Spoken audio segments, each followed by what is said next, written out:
जय जवान जय किसान दोस्तों, मोना पकवान आदि से हरे और हम यहाँ पर होलिका दहन से आए हैं और होलिका दहन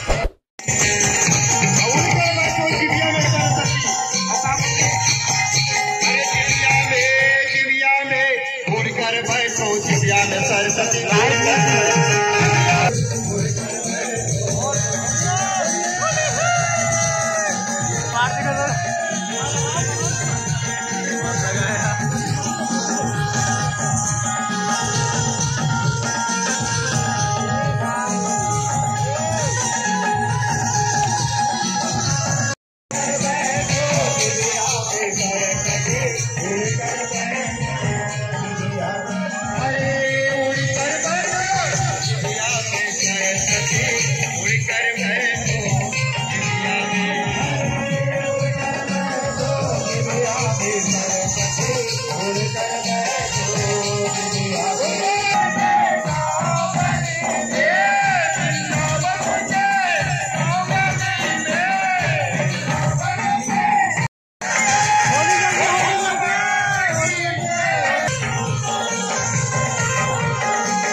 अरे बाप रे, बहुत भन बना के आग लगी से यार।